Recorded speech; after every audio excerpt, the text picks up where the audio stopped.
प्यारे विद्यार्थियों, नमस्कार। बृहन मुंबई महानगर पालिका शिक्षण विभाग वर्चुअल ट्रेनिंग सेंटर में आप सभी का हार्दिक स्वागत है। आपका वर्चुअल मार्गदर्शक जयप्रकाश आर मिश्रा। चलिए हम सीखने के लिए तैयार हो जाते हैं। कक्षा 9वीं विषय विज्ञान और प्रौद्योगिकी, जिसको हम साइंस एंड टेक्नोलॉजी बोलते हैं। बच्चों, आज अपना प्रकरण है प्रकाश का परावर्तन। बच्चों, जैसा हमने 8वीं कक्षा में भी प्रकाश के परावर्तन के बारे में सीखा है, तो रिफ्लेक्शन ऑफ लाइट, इसको क्या बोलते हैं? Reflection of light. तो रिफ्लेक्शन ऑफ लाइट बच्चों है क्या? आप सभी जानते हैं, हमें विभिन्न प्रकार की संवेदनाओं की जानकारी कैसे महसूस होती है। उसमें सबसे बड़ी जो दृष्टि की संवेदना है, वो सबसे महत्वपूर्ण संवेदना है। उसी संवेदना के कारण हम अपने आसपास के पर्वत, नदी, पेड़, व्यक्ति, अन्य वस्तुओं को देख सकते हैं। सृष्टि का सुंदर रूप हम देख सकते हैं, जैसे बादल देखते हैं, इंद्रधनुष देखते हैं, उड़ने वाले पक्षी, चंद्रमा, तारे। ये सभी हमारी संवेदनाओं के कारण ही होता है। और बच्चों,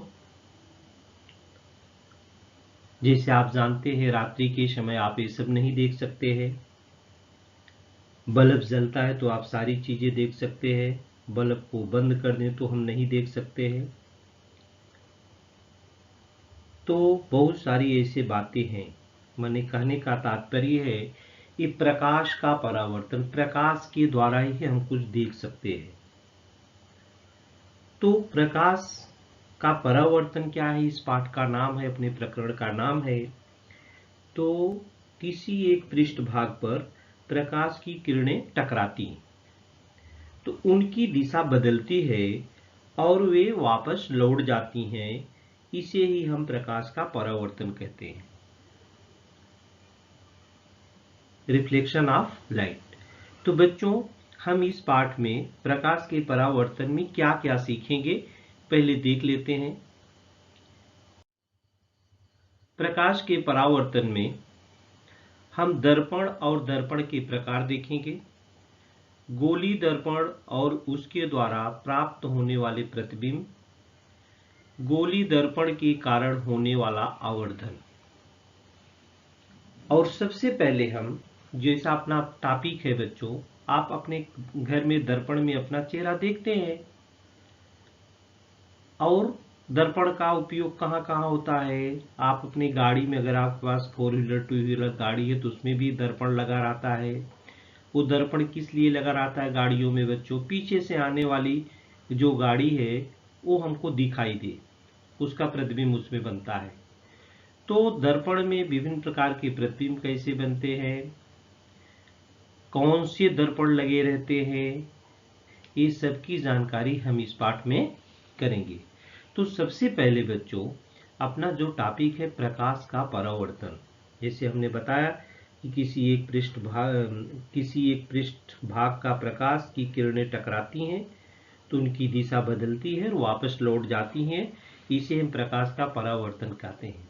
आप जैसा जानते हैं, अभी हमने जिक्र भी किया कि प्रकाश के कारण ही हम सारी वस्तुओं को देख सकते हैं। तो what is light? What is light? ये देखिए, आसमान में जो हम देखते हैं, इंद्रधनुष, बादल, उड़ने वाले पक्षी, चंद्रमा, तारे, ये सभी हमारी दृष्टि संवेदनाओं के कारण ही हम इसको देख पाते हैं। तो व्हाट इज लाइट? बच्चों,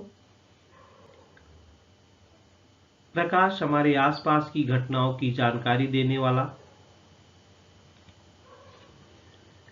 संदेशवाहक है। केवल प्रकाश के अस्तित्व के कारण हम सूर्योदय, जैसा आप यहाँ पर देखिए सूर्योदय हो रहा है, यहाँ पर सूर्यास्त हो रहा है, ये सूर्योदय है, सनराइज, और ये सनसेट है। सूर्यास्त, इंद्रधनुष, आप इधर देखिए इंद्रधनुष देख रहे हैं, रेनबो जिसको बोलते हैं।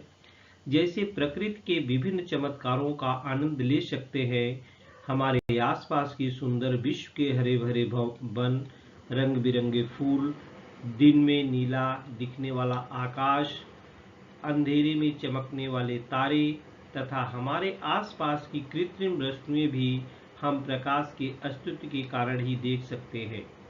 प्रकाश दृष्टि की संवेदना निर्मित करने वाली विद्युत चुंबकीय तरंग है। विद्युत चुंबकीय तरंग है। तो बच्चों, हमने जिक्र किया पृष्ठभाग का। तो ये जो पृष्ठभाग होता है, हमारे आसपास के विभिन्न प्रकार के पृष्ठभागों से प्रकाश का होने वाला जो परावर्तन भी होता है वो भिन्न भिन्न होता है।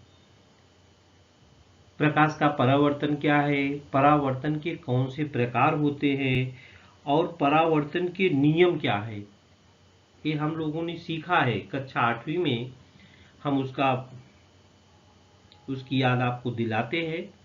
तो प्रकाश के परावर्तन का अर्थ है, हमने आपको बताया कि किसी एक पृष्ठ भाग पर प्रकाश की किरणें टकराती हैं तो उनकी दिशा बदलती है और वे वापस लौट जाती हैं। इसे ही प्रकाश का परावर्तन कहते हैं।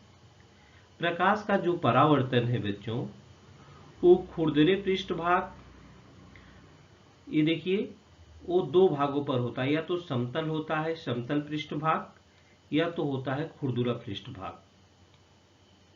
तो जो समतल पृष्ठभाग होता है उस पे प्रकाश का नियमित परावर्तन होता है, और जबकि खुरदरे पृष्ठभाग से प्रकाश का परावर्तन जो होता है वो अनियमित होता है। वो क्या होता है बच्चों, अनियमित। देखिए टाइप्स ऑफ रिफ्लेक्शन में ए रेगुलर रिफ्लेक्शन है। ये देखिए, ये क्या है, ये प्लेन मिरर है, ये समतल पृष्ठभाग है। ये समतल पृष्ठभाग है, इस पर प्रकाश का जो परावर्तन होता है वो रेगुलर होता, माने नियमित होती है।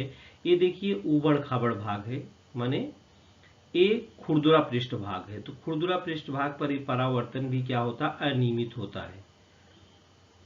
इधर से जितने कोण पर आ रही उतने कोण पर माने इंसिडेंट रेज है, आपतित किरणें, परावर्तित किरणें है। ये लिखा है इंसिडेंट रेज और ये रिफ्लेक्टेड रेज है। ये भी इंसिडेंट रेज है, ये रिफ्लेक्टेड रेज है, लेकिन दोनों के बीच जो कोण है वो बराबर नहीं। तो समतल पृष्ठभाग पर प्रकाश का परावर्तन नियमित होता है और खुरदरे पृष्ठभाग पर प्रकाश का परावर्तन क्या होता है, अनियमित होते हैं। ये देखिए इंसिडेंट रेज है, ये रिफ्लेक्टेड रेज है। ये कोण और ये कोण क्या होता है, दोनों का बराबर होता है। आगे हम आपको ले चलते हैं बच्चों, mirror and types of mirror. Mirrors and types of mirror, दर्पण और दर्पण के प्रकार। अपने घर में हम समतल दर्पण का यूज करते हैं, बस गाड़ियों में गोली दर्पण का उपयोग हम करते हैं, और तमाम प्रकार के दर्पण है।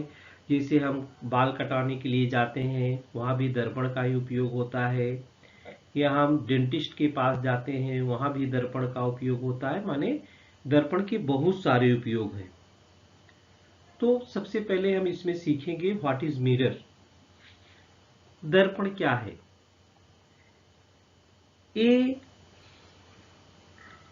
वैज्ञानिक है, इनका नाम इधर लिखा है। ये जर्मन वैज्ञानिक है जस्टस वान लिविंग।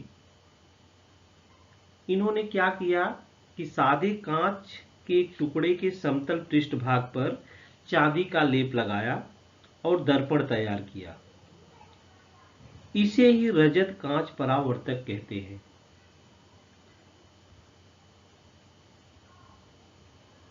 टुकड़ा का जो लिया, कांच का टुकड़ा, और उस पर एक भाग पर क्या कर दिया, चांदी का लेप लगा दिया। तो देखा कि उसमें चेहरा जो होता है दिखने लगा। इसे आपको कांच लेंगे उसमें चेहरा नहीं दिखता है। तो होता है क्या है बच्चों, दर्पण क्या है कि प्रकाश के परावर्तन के लिए हमें चमकीले पृष्ठभाग की आवश्यकता होती है, क्योंकि चमकीला पृष्ठभाग कम प्रकाश अवशोषित करता है और इस कारण अधिक से अधिक क्या होता है, प्रकाश का परावर्तन होता है। आपने देखा समतल पृष्ठभाग पर पीछे परावर्तन रेगुलर होता है और खुरदरे पृष्ठभाग से परावर्तन क्या होता है, कम होता है। तो विज्ञान की भाषा में कहा जाए कि वह पृष्ठभाग जिसके द्वारा प्रकाश का परावर्तन करके सुस्पष्ट प्रतिबिंब निर्मित होता है उसे हम दर्पण कहते हैं। और दर्पण परावर्तक पृष्ठभाग होता है। दर्पण परावर्तक पृष्ठभाग होता है। हमारे दैनिक जीवन में विभिन्न प्रकार के दर्पणों का उपयोग किया जाता है। दर्पण जो होते हैं वो प्रकार है। दर्पण के दो प्रकार होते हैं, समतल दर्पण और गोली दर्पण। आज हम इस वीडियो में समतल दर्पण के बारे में आपसे हम बातचीत करेंगे। हम दूसरे वीडियो में गोली दर्पण के बारे में बातचीत करेंगे। तो दर्पण के हमने आपको दिखा कि दो प्रकार हैं।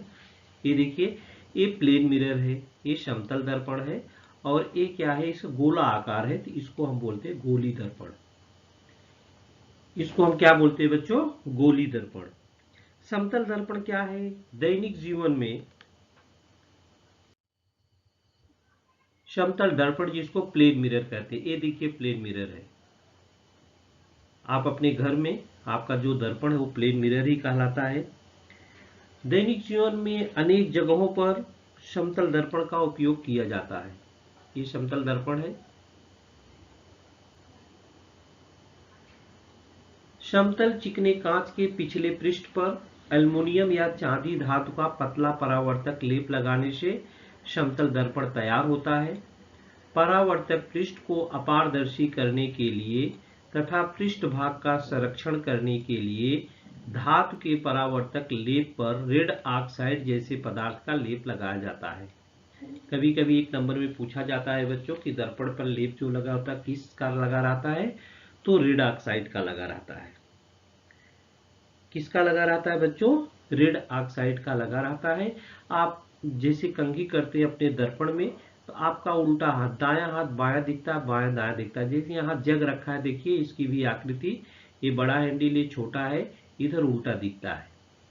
या बस गाड़ियों में भी आप जब देखते हैं, आप इसमें अपने अक्षर को भी ले जाए, किताब के अक्षर को आप देखें तो उसका भी प्रतिबिंब उल्टा ही दिखता है।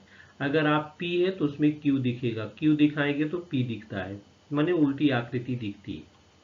तो बच्चों कहने का अर्थ ये है। इसके बाद हम आपको बताएंगे प्रकाश का परावर्तन क्या है, उसके नियम भी कुछ है जिसको हम लोगों ने सीखा था। ये देखिए यहाँ लिखा है, दर्पण में शब्दों का उल्टा प्रतिबिंब दिखता है।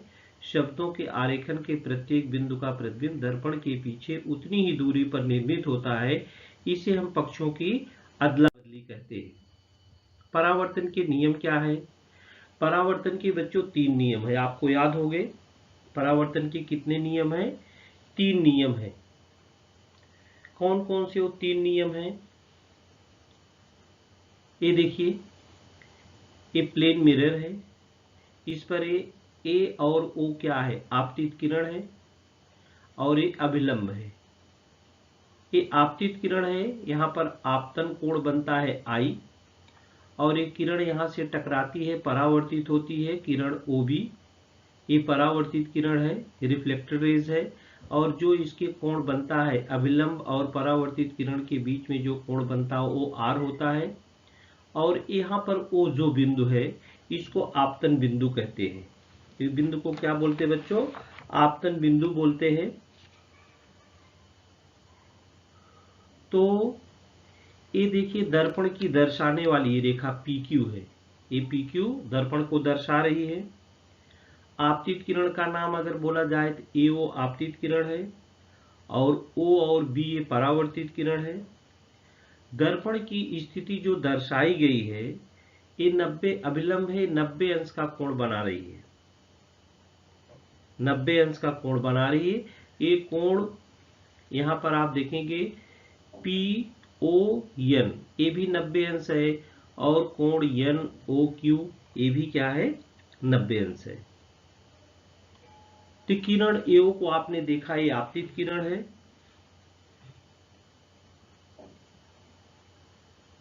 और बिंदु O क्या है? यहाँ पर आपतन बिंदु है। यहाँ पर देखिए लिखा गया है बच्चों, किरण OB परावर्तित किरण है, ON क्या है? अभिलंब है। आपतित किरण और अभिलंब के मध्य कोण का नाम जो होता है आपतित किरण और अभिलंब इसके बीच जो कोण बनता है इस कोण का नाम है आपतन कोण।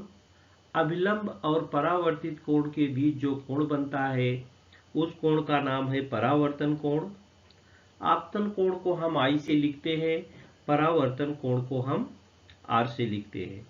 बच्चों यहाँ पर पहला नियम जो है वो क्या है कि आपतन कोण और परावर्तन का कोण का मान जो होता है I बराबर R होता है। आपतन कोण और परावर्तन कोण का मान समान होता है। जो दूसरा नियम है आपतित किरण, परावर्तित किरण, अभिलंब एक ही प्रतल में स्थित होते हैं। तीसरा नियम है आपतित किरण और परावर्तित किरण अभिलंब के विपरीत ओर होती है। आपतित किरण और परावर्तित किरण ये दोनों एक डायरेक्शन में नहीं होती, ये अभिलंब के क्या होती है, विपरीत ओर होती है। ये थे परावर्तन के नियम। तो परावर्तन के 3 नियम आप लोगों ने देखा। आपतन कोण परावर्तन कोण के बराबर होता है। आपतित किरण, परावर्तित किरण, अभिलंब एक ही प्रतल में स्थित होते हैं।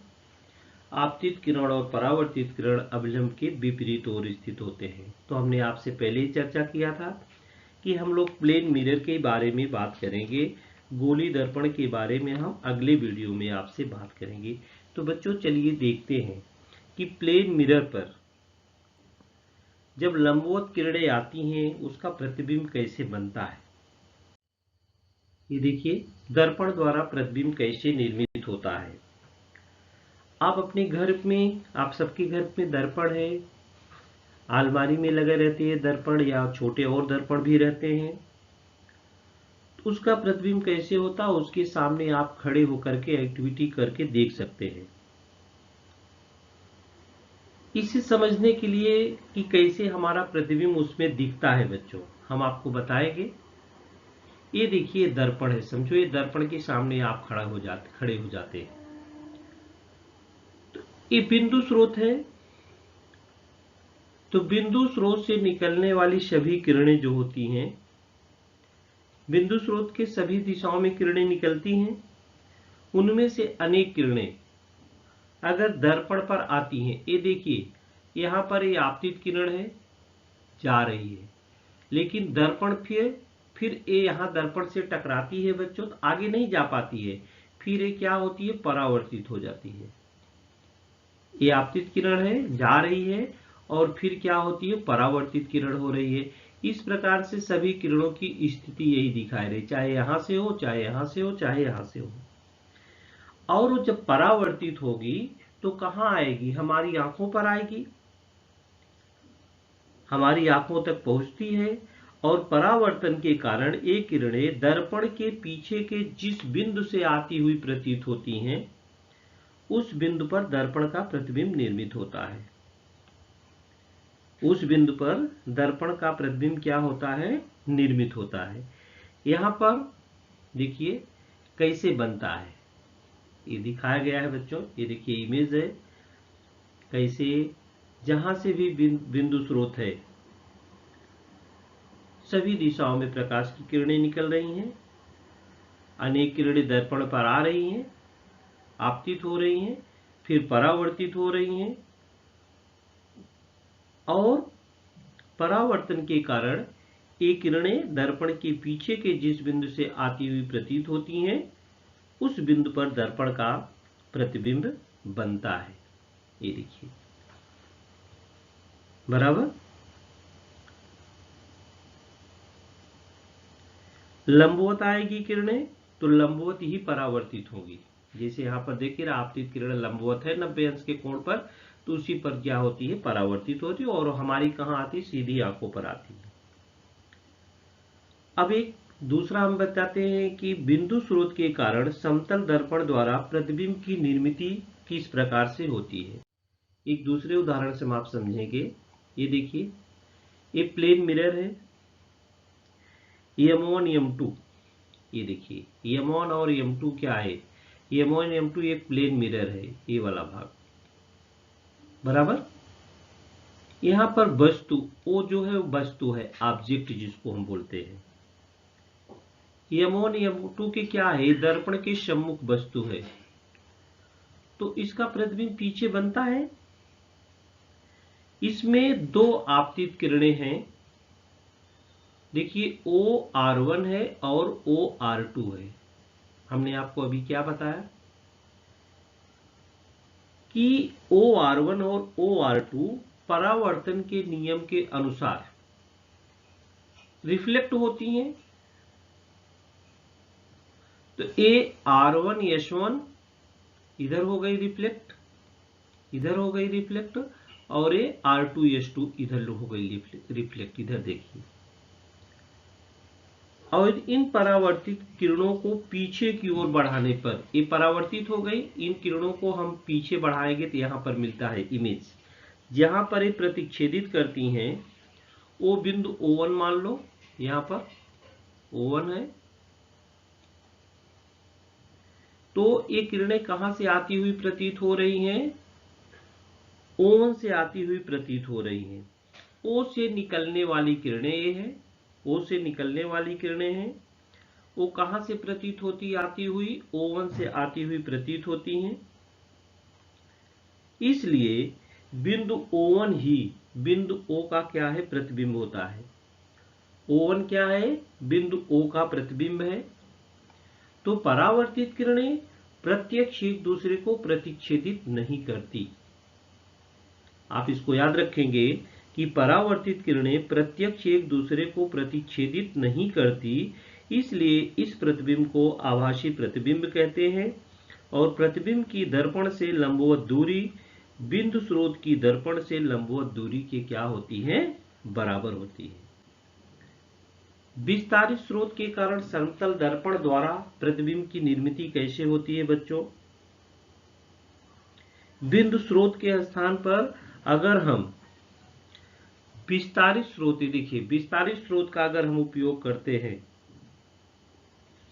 यहां पर ये तो M1 M2 ये दर्पण है, ये देखिए दर्पण आप दिख रहा है चित्र में, और PQ और P1 Q1 ये सम्मुख, इसके सम्मुख है PQ। तो P का प्रतिबिंब P1 पर और Q का प्रतिबिंब कहां निर्मित हो रहा है? Q1 पर निर्मित हो रहा है। इस प्रकार PQ के सभी बिंदुओं का प्रतिबिंब निर्मित होने से विस्तारित स्रोत का प्रतिबिंब P1 Q1 जो होता है वो निर्मित हो रहा है, माने चाहे जहां से आप देखेंगे। तो समतल दर्पण द्वारा कह सकते हैं आप कि समतल दर्पण द्वारा निर्मित प्रतिबिंब का आकार स्रोत के आकार के बराबर ही बनता है। समतल दर्पण द्वारा निर्मित प्रतिबिंब का आकार स्रोत के आकार के बराबर ही होता है। हमने आपको पीछे बताया कि इस दर्पण में शब्दों का उल्टा प्रतिबिंब भी बनता है। अगर कोई बच्चा, कोई व्यक्ति समतल दर्पण के सामने खड़ा हो जाए तो उसका प्रतिबिंब कैसा बनता है?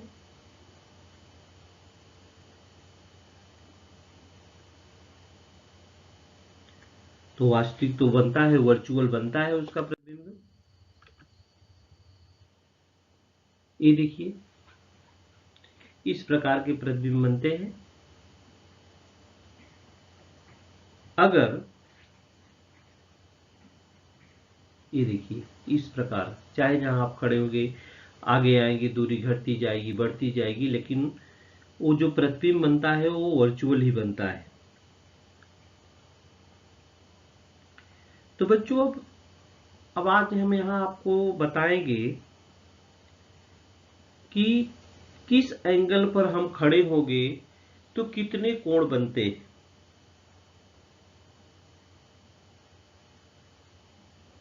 तो उसके लिए एक सूत्र है कि प्रतिबिंबों की संख्या बराबर 360/A-1। n प्रतिबिंबों की संख्या है और a क्या है? दर्पण के बीच का कोण है। आप और दर्पण के बीच में कितने का कोण बनता है? हम 90 अंश, एक चित्र आपको दिखा रहे हैं, जैसे 120 अंश का कोण है। 360 में 120 का भाग देंगे 3 आएगा, 3 में से 1 घट जाएगा तो 2। प्रतिबिंबों की संख्या कितनी होगी? 2। अगर 90 अंश पर खड़े हैं, कितने खड़े हैं? 90 अंश पर, तो 9 चौक 36, 4 में से 1 गए, 3 प्रतिबिंब बनते हैं। ये देखिए हमने यहाँ पर देखा है, ये देखिए आप यहाँ पर खड़े होते हैं तो यहाँ पर 1, 2 और 3 ये 3 प्रतिबिंब बनते हैं। अगर आप दर्पण के सामने समकोण पर खड़े होते हैं तो प्रतिबिंबों की संख्या कितनी आएगी? 3। अगर 60 अंश पर खड़े होते हैं तो प्रतिबिंबों की संख्या कितनी आएगी? 5। माने 360 में 5 60 से भाग दे दो और 1 को घटा दो। 45 अंश पर अगर खड़े होते हैं तो प्रतिबिंबों की संख्या आती है 7। अगर 30 अंश पर खड़े होते हैं तो प्रतिबिंबों की संख्या आती है 11। तो बच्चों अगर प्रतिबिंबों की संख्या निकालना है, दर्पण के बीच का कोण अगर दिया है तो n बराबर 360 बटे a-1, इसकी सहायता से हम प्रतिबिंब की संख्या मालूम कर सकते हैं। बच्चों अगर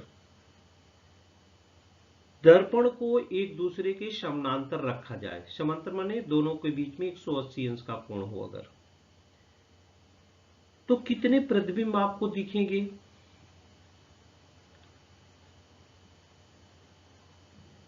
यदि दर्पण एक दूसरे के समांतर रखे जाएं तो कितने प्रतिबिंब दिखेंगे बच्चों? आप कहीं जाते होते हैं, देखते तो आप अकेले रहते हैं और प्रतिबिंब की संख्या उसमें बहुत सारी दिखती है, तो वहां पर यही दर्पण समांतर रखे रहते हैं।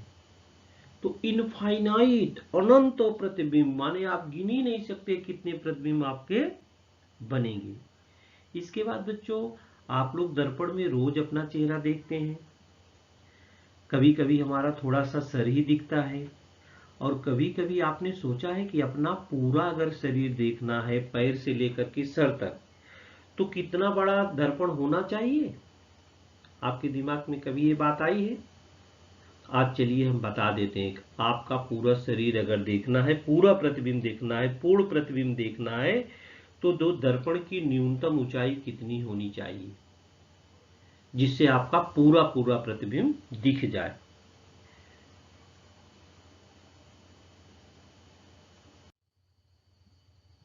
समतल दर्पण और व्यक्ति का पूर्ण प्रतिबिंब।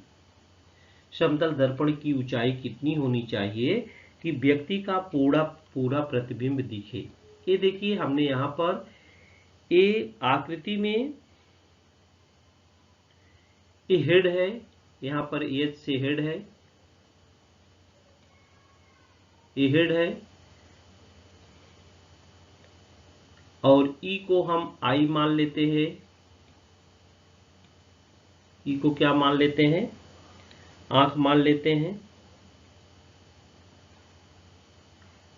और यहां पर एच ई है, इसको हम अगर मध्य बिंदु मानते हैं, मध्य बिंदु इसका आर है, एच ई का बिंदु मध्य बिंदु क्या है? आर है। इसी प्रकार से ई एफ है, इसका मध्य बिंदु एस है। अब समतल दर्पण द्वारा देखिए लंबवत रखा गया है, इस पर लंबवत किरणें पड़ती हैं, आपतित किरणें परावर्तित होती हैं, इमेज उसका पीछे बनता है, वो मालूम होता है आती हुई प्रतीत होती हैं। तो इसका पूरा प्रतिबिंब देखने के लिए यहां पर P और Q है, देखिए आप P और Q, यहां पर P और Q, ये PQ दर्पण की न्यूनतम ऊंचाई है। इसके लिए R और P, ये देखिए R है और ये P है, R और P, S और Q, यहां पर देखिए ये दर्पण के लंबवत होना आवश्यक है। तो जो दर्पण की न्यूनतम लंबाई है PQ बराबर, ये किसके होगा? PQ बराबर हो जाएगा RS के। R S. पी क्यू बराबर क्या हो जाएगा, आर एस के बराबर होगा। आर एस बराबर क्या है, आर एस बराबर है आर ई धन ई एस। ये देखिए यहाँ पर लिखा गया है, पी क्यू बराबर है आर एस बराबर है आर ई धन ई एस। आर ई बराबर है एच ई बटे 2 और ई एस बराबर है ई एफ बटे 2। ये दोनों का बराबर है एच एफ। ये दोनों के बराबर क्या है, एच और एफ बटे 2, माने व्यक्ति की ऊंचाई का आधा। ये देखिए व्यक्ति की ऊंचाई क्या है, एच एफ है। एच एफ पूरा व्यक्ति की ऊंचाई है समझो। तो पूरी व्यक्ति की ऊंचाई जो अगर देखने के लिए जितना लंबा व्यक्ति है उसका कम से कम व्यक्ति की ऊंचाई का आधा भाग अगर मिरर रहता है तो हमारा उसमें पूरा प्रतिबिंब दिखता है। आधा भाग, कितना भाग रहता है, आधा भाग रहता है, तो उसमें हमारा पूरा का पूरा प्रतिबिंब दिखेगा। उससे कम अगर आधे भाग से कम रहेगा, जितनी भी आपकी ऊंचाई है उसका आधा आप मिरर में देखोगे तो आपका पूरा का पूरा प्रतिबिंब दिखाएगा। तो समतल दर्पण द्वारा व्यक्ति का पूर्ण प्रतिबिंब दिखने के लिए दर्पण की जो न्यूनतम ऊंचाई है उस व्यक्ति की ऊंचाई से आधी होना आवश्यक है। तो आज हम लोगों ने बच्चों जो सीखा कि सबसे पहले हम लोगों ने प्रकाश का परावर्तन क्या है उसके बारे में सीखा। प्रकाश क्या है, प्रकाश के परावर्तन का अर्थ क्या है, परावर्तन के प्रकार कौन से हैं, दर्पण क्या है, दर्पण के प्रकार क्या है, दर्पण की सबसे पहले किस वैज्ञानिक ने परिचय दिया, और दर्पण कितने प्रकार का होता है, समतल दर्पण और गोली दर्पण, जिसमें समतल दर्पण के बारे में प्रतिबिंब कैसे बनता है, जब दर्पण पर लंबवत आने वाली किरणें होती है या बिंदु स्रोत के कारण समतल दर्पण द्वारा प्रतिबिंब की निर्मिति कैसे होती है, विस्तारित स्रोत के कारण सर्पण दर्पण द्वारा प्रतिबिंब की निर्मिति कैसे होती है, और कितने कोण पर हम खड़े होते हैं तो प्रतिबिंबों की संख्या हम किस सूत्र की n बराबर 360 बटे a-1, जहां पर n प्रतिबिंबों की संख्या है, ये दर्पण के बीच का कोण है, और लास्ट में हमने समतल दर्पण द्वारा व्यक्ति का पूर्ण प्रतिबिंब दिखने के लिए दर्पण की न्यूनतम ऊंचाई उस व्यक्ति की ऊंचाई से आधी होना आवश्यक है। इस बारे में हम लोगों ने इस वीडियो में सीखा। हम इसके दूसरे वीडियो में बच्चों पार्ट 2 में आपको क्या क्या सिखाने वाले हैं। पार्ट 2 में हम गोली दर्पण के बारे में आपको सिखाएंगे। गोली दर्पण के प्रकार है अवतल दर्पण, उत्तल दर्पण। गोली दर्पण से संबंधित कुछ जानकारियां भी आपको देंगे। इसके बाद हम अवतल और उत्तल दर्पण द्वारा प्रतिबिंब कैसे बनते हैं उसके बारे में भी हम सीखेंगे। तो बच्चों इस वीडियो में प्रकाश का परावर्तन पार्ट 1 के बारे में इतना ही। आगे हम आपसे दूसरे वीडियो में मुलाकात होगी।